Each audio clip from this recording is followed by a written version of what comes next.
एक बार एक व्यक्ति रेड लाइट एरिया में जाता है। रेड लाइट एरिया के एक कोठे में पहुंचता है, वहां का दरवाजा खटखटाता है और दरवाजा खुलता है। उसके बाद लगभग 20 महिलाएं जो काफी सुंदर होती हैं, एक के बाद एक उसके सामने आती हैं और उसको उनमें से किसी एक को चुनना होता है कि इनमें से कौन सी महिला उसको पसंद है। उसकी नज़र उस एक महिला पर पड़ती है जो महिला उसे बहुत पसंद आती है, लेकिन उसके बाद उस महिला की आंखें झुक जाती हैं और उस व्यक्ति की भी आंखें झुक जाती हैं जो व्यक्ति उसको देखने गया था। उस महिला की झुकी हुई नज़र को देखने के बाद वह सोचने पर मजबूर हो जाता है। ऐसा लग रहा था यह चेहरा कुछ जाना पहचाना है। यह चेहरा, क्योंकि उसके पहनावे, उसके कपड़े, उफ, सबसे बड़ा जो देखने वाला था कि उस महिला के कपड़े किस तरीके के थे। वो उस महिला को कमरे के अंदर ले जाता है, उससे बातचीत करता है तो पता चलता है कि वह कोई और महिला नहीं बल्कि वो उसकी खुद की बीवी, धर्म पत्नी, अपनी ही बीवी है। वो जो रेड लाइट एरिया होता है, उसके बाद उसके पैरों तले जमीन खिसक जाती है और वो सोचने पर मजबूर हो जाता है कि आखिर क्यों इसने ऐसा किया और ये कहाँ से यहाँ तक पहुँची। और इस तरीके के बहुत सारे सवाल जानने की कोशिश करता है और व्यक्ति बहुत ज़्यादा परेशान हो जाता है। इस महिला की जो गलती हुई, जाने अनजाने में हुई, अगर कोई और होता तो उसे माफ़ नहीं करता, बल्कि पुरुषों की गलती की बात करें तो पुरुष की जब गलती होती है तो महिला उसे नज़रअंदाज कर देती है तमाम गलतियों को, लेकिन जब महिला गलती करती है तो पुरुष उसे नज़रअंदाज नहीं कर पाता है। ऐसा अधिकतर देखा गया है। नमस्कार दोस्तों, मैं विराज शर्मा आप लोगों को एक सच्ची घटना बताने जा रहा हूँ। यह सच्ची घटना कर्नाटक प्रदेश की राजधानी बेंगलुरु की है। एक व्यक्ति जिसका नाम साहिल है, जो कि बेंगलुरु शहर का रहने वाला है, वो एक मल्टीनेशनल कंपनी में काम करता था। एक मल्टीनेशनल कंपनी जो है, इस कंपनी में उसको एक असाइनमेंट के लिए बुलाया गया और उसको बुलाया गया सीधा मुंबई। वो वहाँ पर मुंबई आता है और कुछ समय के लिए, अभी 2-3 महीने ही उसके यहाँ पर हुए थे और उसकी शादी होती है और अपनी पत्नी को छोड़कर वो कंपनी के असाइनमेंट को पूरा करने के लिए चला जाता है। अब होता ये है कि जब वहाँ पहुँच जाता है तो 2 हफ्ते काम करता है और काम करने के बाद अपनी पत्नी से बातचीत करता रहता है कि क्या तुम मुंबई घूमना चाहती हो? क्या तुम्हारा मन है? अपनी पत्नी से पूछता है तो पत्नी बोलती है, हाँ, मुझे मुंबई घूमना है और मुंबई मुझे बहुत ज़्यादा पसंद है। मैं बचपन से ही मेरा सपना था कि मैं मुंबई घूमूँ, मुंबई जाऊँ, वहाँ देखूँ और किस तरह की वहाँ लाइफ़स्टाइल होती है। फ़िल्मों में ही मैंने मुंबई को देखा है। इस तरह की अच्छी-अच्छी बातें पति और पत्नी के बीच होती हैं। उसके बाद उसका पति कहता है कि ठीक है, तुम्हें परेशान होने की ज़रूरत नहीं है। मैंने तुम्हारा रिज़र्वेशन करवा दिया है और फला तारीख को तुमको ट्रेन में बैठ जाना है, आराम से बेंगलुरु से मुंबई तक का सफ़र जो है तुमको करना है और मैं तुम्हारा मुंबई स्टेशन पर इंतज़ार करूँगा। और वो महिला अपना बैग पैकिंग वैकिंग करती है और बेंगलुरु रेलवे स्टेशन पर जाती है और अपने निर्धारित ट्रेन पर, निर्धारित बर्थ पर, सीट पर जाकर बैठ जाती है और सबसे पहले फ़ोन करती है अपने सास-ससुर को और कहती है, मम्मी पापा मैं ट्रेन में बैठ गई हूँ और अब ट्रेन ने चल दिया है। लगभग 1000 किलोमीटर की दूरी होती है, जो 17-18 घंटे का सफ़र होता है। अब पति से फ़ोन पर बातचीत हो रही होती है, वो क्या खा रही है, क्या पहन रही है, क्या पहन कर आई है, क्या खाने के लिए लाई है, सारी बातें जो पति-पत्नी के बीच होती हैं। तो पति बोलता है, तुम परेशान ना होना, मैं यहाँ पर तुम्हें समय से पहुँच जाऊँगा और तुम्हें ज़्यादा घबराने की ज़रूरत नहीं है और तुमको किसी से भी बातचीत करने की बिल्कुल भी ज़रूरत नहीं है और किसी से ज़्यादा ध्यान मत देना। हाँ, अगर कोई तुमको खाने को कुछ दे तो तुमको बिल्कुल भी नहीं खाना है। अब यह ट्रेन मुंबई के लिए चल पड़ती है और जैसे ही मुंबई के लिए ट्रेन चलती है, जिस बोगी में ये महिला बैठी हुई थी, उसी सामने वाली बर्थ पर 2 व्यक्ति बैठे हुए थे, एकदम अनजान व्यक्ति जिनको महिला नहीं जानती थी। वो लोग एक दूसरे से बातचीत कर रहे थे, मगर धीरे धीरे जब सफ़र आगे चलता है तो वो दोनों व्यक्ति आपस में एक दूसरे का इंट्रोडक्शन लेते हैं और एक दूसरे से परिचित होते हैं। तुम कहाँ जा रहे हो, वो बोलता है मैं यहाँ जा रहा हूँ, तो वो बोलता है तुम कहाँ जा रहे हो, तो वो बोलता है मैं यहाँ जा रहा हूँ। इसी बीच महिला से किसी प्रकार की कोई बातचीत नहीं होती है। महिला का नाम होता है तानिया।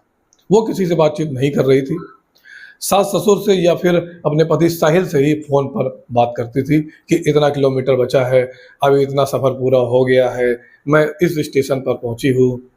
खिड़की के बाहर झाँक कर देखती थी कि देखो यहाँ पर ऐसा नज़ारा है, वैसा दिखाई दे रहा है। इस तरह के बहुत खुशनुमा बातें चल रही थी और जैसे-जैसे ट्रेन आगे बढ़ रही थी, वो जो 2 व्यक्ति सामने बैठे थे, उनमें से एक व्यक्ति कहता है, "बहन जी, लगता है कि आप पहली बार ट्रेन में सफ़र कर रही हैं।" वो जो महिला थी वो बोलती, "नहीं, हमने पहले भी बहुत बार सफ़र किया है, लेकिन अकेले मुंबई मैं पहली बार जा रही हूँ और मैं बहुत आज खुश हूँ क्योंकि मैं अपने पति से मिलने जा रही हूँ।" और ये कहने के बाद वो लोग बोलते हैं कि बहन जी आप परेशान मत होइए, मुंबई हम लोगों को भी जाना है और किसी तरह की अगर आपको कोई दिक्कत हो तो आप हम लोगों से बता सकती हैं।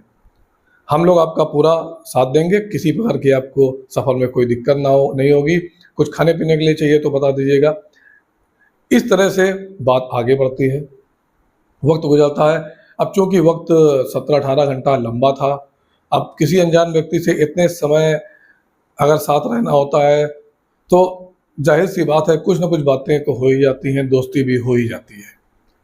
अब होता ये है कि इन तीनों लोगों की बातचीत आगे बढ़ती है, वो 2 पुरुष और 1 महिला यानी कि तानिया। अब इसी बीच खाने-पीने का वो लोग कुछ सामान लेते हैं और उसकी नज़र पड़ती है तानिया पर, तो लोग तानिया को पूछते हैं, "मैडम क्या आप खाएँगी? आप खा लीजिए, थोड़ा-सा ले लीजिए।" तो तानिया बोलती, "नहीं, नहीं, मैं नहीं खाती हूँ।" इस तरह समय बीतता रहता है और अचानक उसके पति का फ़ोन आता है और अपने पति से बातचीत करने लगती है, खाने-पीने के लिए कुछ। तो बोलती है कि हाँ, हाँ, मैं कुछ खाने के लिए लाई हूँ, तो निकाल कर खाने लगती है। और जैसे ही खाने लगती है तो जब महिला उन लोगों की तरफ देखती है तो कहती है, "साहब भाई साहब आप भी लेंगे क्या?"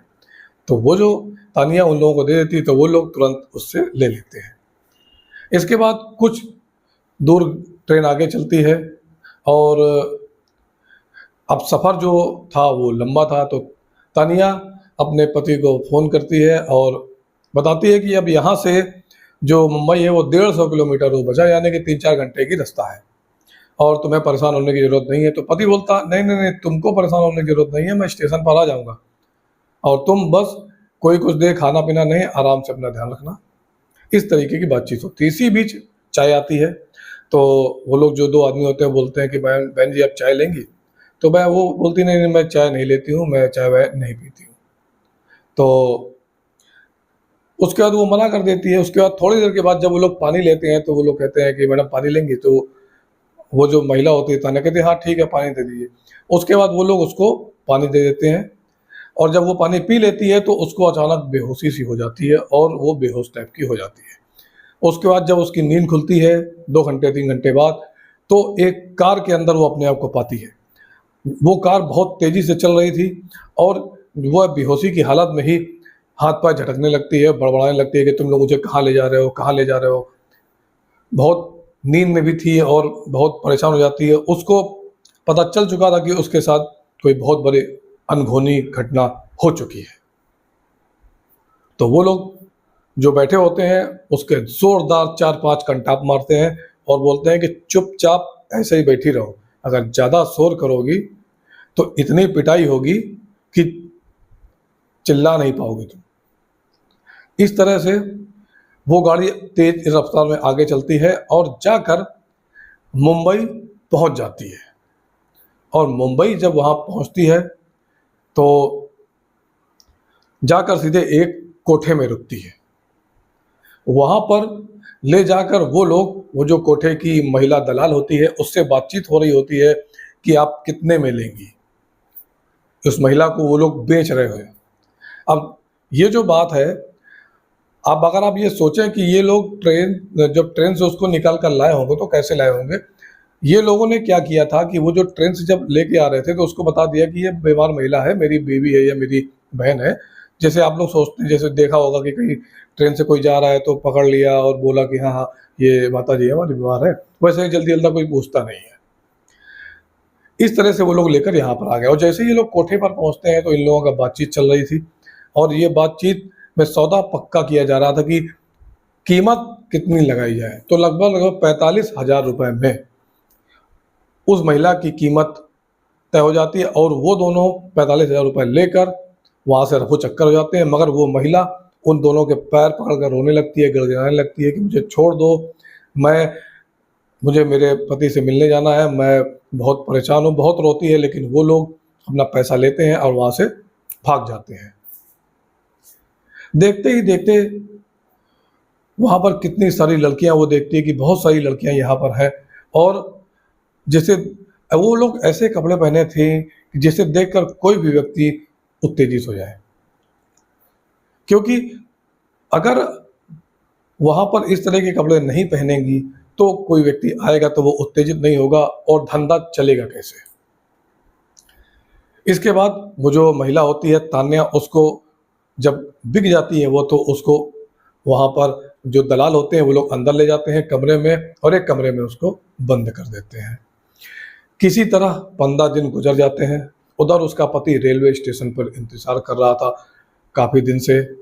वो परेशान हो गया था, कहाँ है मेरी पत्नी, और फ़ोन करता है, फ़ोन स्विच ऑफ आता है।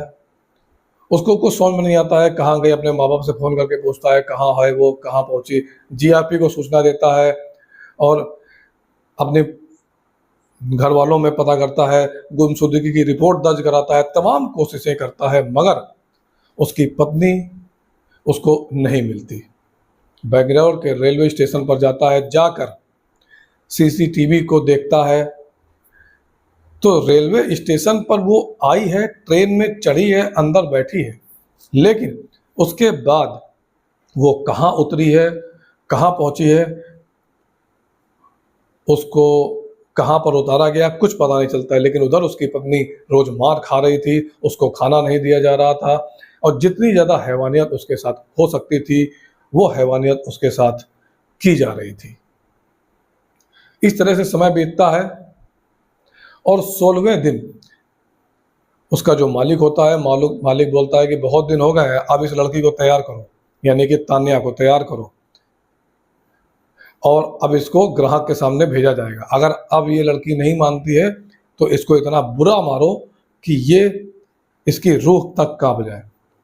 जब इस तरीके की बातें होती हैं तो तान्या से जो और लड़कियां वहां पर होती हैं कोठे के अंदर, तो वो लोग बोलती हैं अरे मान जाओ, ये लोग बहुत मारेंगे, तुम समझ नहीं पाओगी और तुम्हारा वो हाल कर देंगे कि तुम जिंदा नहीं रह पाओगी और तुम यहाँ से भाग भी नहीं सकती, कोई तुमको अब बचा नहीं सकता यहाँ से। अब जो भी है तुम्हारी जिंदगी अब यहीं से चलनी है। आखिरकार तान्या भी सोचती है और उसके बाद तान्या टूट जाती है और वो कपड़े पहनने पर मजबूर हो जाती है जो कोठे पर महिलाएं पहनती हैं। अब ग्राहकों का आना शुरू होता है तो तान्या को लेकर एक ग्राहक होता है, वो तान्या को पसंद करता है, उसको लेकर कमरे में जाता है और जैसे ही कमरा बंद करता है तो तान्या उसके पैरों में गिर जाती है, रोती है, गिड़गिड़ाती है और बहुत धीमी आवाज़ में, कि आवाज़ उसकी बाहर ना जाए, और रोती है, उसकी आंखों से आंसू टप टप गिर रहे होते हैं, उसके पैरों में गिर जाती है कि मुझे बचा लो भैया, मुझे माफ़ कर दीजिए, मैं यहाँ पर ऐसे चली आई हूँ। अपनी पूरी कहानी बताती है, मेरे पति साहिल हैं, मैं ट्रेन में बैठी थी, वो मल्टीनेशनल कंपनी में काम करते हैं और मैं पिछले 14-15 दिन से यहाँ पर हूँ। मैं अपने पति से मिलने जा रही थी, किसी ने नशीला पदार्थ खिलाकर मुझे यहाँ पर बेच दिया आकर, अपना दर्द बयां करती है। अब कोठे पे आने वाला आदमी हालांकि अच्छा तो नहीं होता है, लेकिन फिर भी उस व्यक्ति के अंदर कुछ इंसानियत पैदा हुई और उसने कहा ठीक है, मैं बताओ तुम्हारी क्या मदद कर सकता हूँ। जब बात मदद करने पे आती है तब वो कहती है कि आप केवल मेरे पति से मेरी बात करा दीजिए। उधर वो जो साहिल था वो अपनी पत्नी को ढूंढने की कोशिश कर रहा था, पुलिस स्टेशन के चक्कर लगा रहा था, फोटो लगा रहा था, हर जगह उसको ढूंढने की कोशिश कर रहा था, लेकिन उसके पास शाम को फोन आता है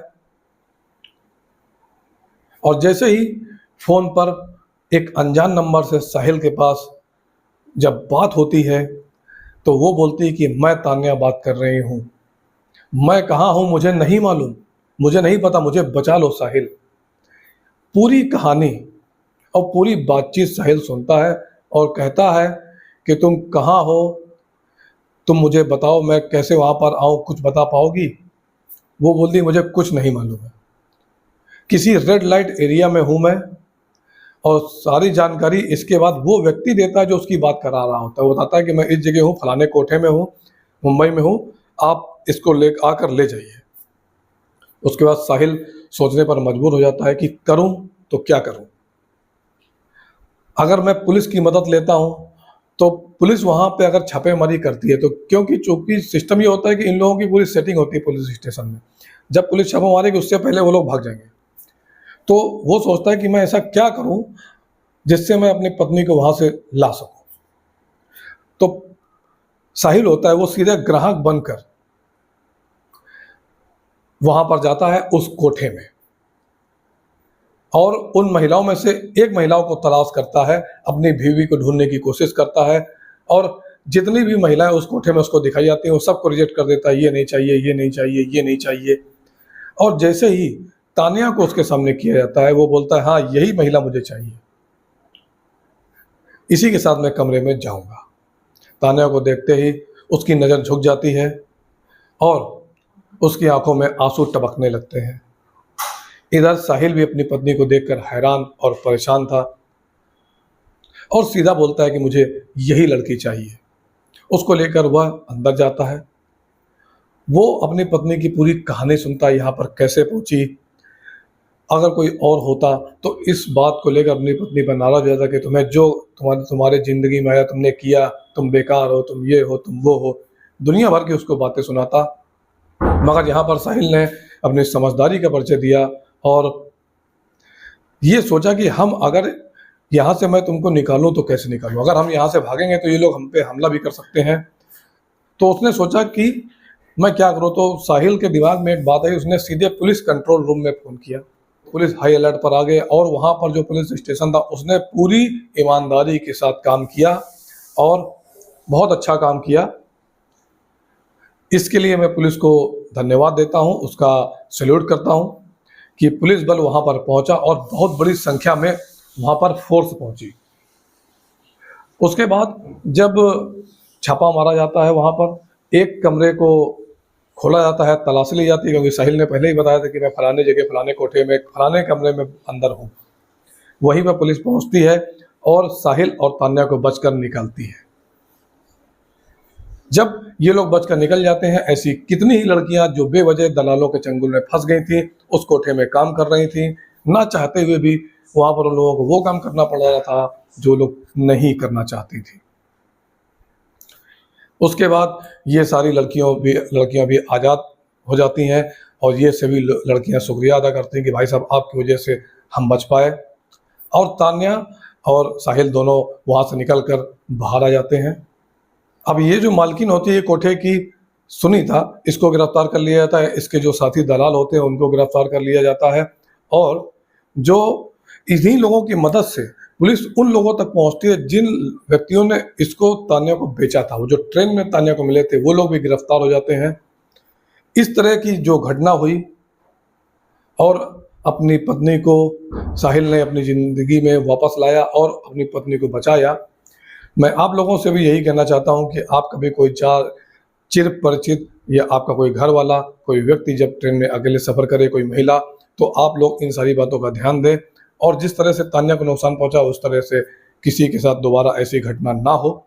दोस्तों, इस तरह की बात को सुनाने का, जो ये कहानी बताने का उद्देश्य था, वो किसी का दिल दुखाना नहीं था, बल्कि बस ये था कि किसी के साथ ऐसी घटना ना हो और आप लोग सुरक्षित रहें, सावधान रहें। बस यही बताना इस एक कहानी का मकसद था। इसलिए अगर आप लोग इस तरह की और कहानियाँ सुनना चाहते हैं, इस तरह की और खबरें जानना चाहते हैं, तो मेरे चैनल को सब्सक्राइब करें। अगर पुराने हैं तो लाइक और शेयर करें। धन्यवाद।